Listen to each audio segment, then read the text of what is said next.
The Early Show. I'm Maggie Rodriguez. And I'm Jeff Glorin for Harry Smith this morning. Dave is here with us as well, and so are a lot of people from the University of Tennessee. A lot of volunteers. They won last night. They won last night. Who came to see you. Can I ask, though, what is going on with your head coaching situation football-wise? Oh, man, you had to make it. You had to turn the crowd on us. They might be leaving shortly. As you know, their coach for 1 year, Lane Kiffin, left for USC. Anyway, controversial. We could talk about that for a while. Nice, Jeff. They're not pleased. Hey, more coming up this morning, non-Lane Kiffin related. Can you believe it's been 1 year since the president was sworn into office? Exactly 1 year ago today, Inauguration Day. We're going to talk to the White House photographer this morning, who's going to show us some remarkable photos that have never been seen before of the president over this past year, including some very recent ones. 1 year ago today, we were freezing. Do you remember that in that mall? Yeah, it was beautiful. Oh, I remember. Beautiful. It's a long day, yes. but it was historic. Yes. Absolutely. It was great to be a witness to that. Also ahead this morning, we'll introduce you to the Vectra 3D. It's being called the future of the face. This is the ongoing fight against wrinkles and aging, and this is supposedly a wonderful new weapon. We'll see if it really works ahead this morning. But first, we want to go to the news desk and Erica Hill. Good morning, Erica. Good morning, guys. And we begin actually with some breaking news to us this morning. A massive manhunt is now over this morning in Central Virginia. The alleged gunman who is suspected of killing 8 people turned himself in. CBS News correspondent Whit Johnson is in Appomattox with details for us this morning. Whit, good morning.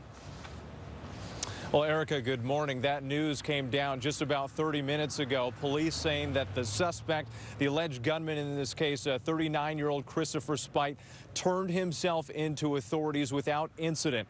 Now, they're not saying very much about what the circumstances were leading up to that, where he may have been hiding. We know that police had this perimeter set up that was about 2 miles from east to west, about 1,000 yards north to south. And throughout the night, they were watching that perimeter, looking for him, because if you remember, they were considering him to be armed and dangerous, not only for the 8 alleged murders that he's the suspect for, but also because he allegedly fired shots at a helicopter, puncturing a fuel line, forcing that helicopter, really this neighborhood here in Central Virginia, breathing a huge sigh of relief now that this suspect has turned himself in. And again, with Erica. Good news indeed. CBS's Whit Matters this morning with thanks. In Massachusetts, the special election for the late Senator Ted Kennedy's seat being called a major upset and also a major victory. CBS News congressional correspondent Nancy with the latest. Nancy, good morning again. Good morning, Eric. Massachusetts is waking up to this huge political upset while Washington is waking up to a new political reality. Scott Brown becomes the first Republican in 3 decades. A crazy come-from-behind victory for a state senator who was a virtual unknown just a few weeks ago. He gives Republicans that crucial 41st vote they need in the Senate to block legislation like health care reform, and he's sending shockwaves through the Democratic Party, which assumed this seat was a lock. This Senate seat belongs to no one person, no one political party, and as I said before, and you've heard it today and you'll hear it loud and clear, this is the people's seat. Democratic fear has already begun with the Coakley campaign and the White House turning on each other, each blaming the other for this huge loss. Erica? CBS's Nancy Cordes for us in Cambridge. Nancy, thanks. A massive aftershock rocking Haiti this morning. The tremor measuring a preliminary 6.1. The quake understandably sent panicked people into the streets of the island nation, which is, of course, struggling to recover from the devastating quake 8 days ago. As you can see there, though, there is some good news to report. The latest miracle coming last night when those 2 young children you just saw, an 8-year-old boy and his 10-year-old sister, were pulled alive from a collapsed 2-story building. The children had been buried for 7 days. They were rushed to an Israeli tent hospital for treatment and parents. There is also more help on the way for Haiti. The USNS off the coast of the island this morning. The U.S. military hospital ship already victims of the earthquake. In fact, 2 were transported on board for treatment yesterday. The Comfort and treat nearly 1,000 patients a day. Dr. Ashton will be reporting from the Comfort for tonight's CBS Evening News. Want to turn now to Dave for another check of the weather. Dave, nice and toasty out there, huh? Oh, yeah, we got a... What is he thinking? I'd be like, Dad. No, oh, forget mortifying. that. Or as a certain someone here on our floor said, I think he's in trouble now. And Tony, I think you're right. He is in trouble now. Yeah. I think someone needs to interview that family and do a profile for the show as they head to Washington. Would you like that to be you, Dave Price? I'm just saying. Believe me, we're working it.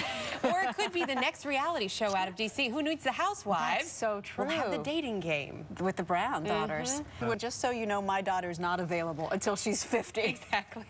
That's The microphones are always on. Oh, that they are. That they are. Well, you know, in the heat of the moment, the elation of everything, you Well, but he kept it going. All the time, I Kept offer it up my going. children in the heat of the sometimes moment. when you have a microphone, you just can't. Yes, that's true. It You never, show hey, Haley. Dave, absolutely never happens. Stop now. All right. Yes. Up next, I'm going to show you some.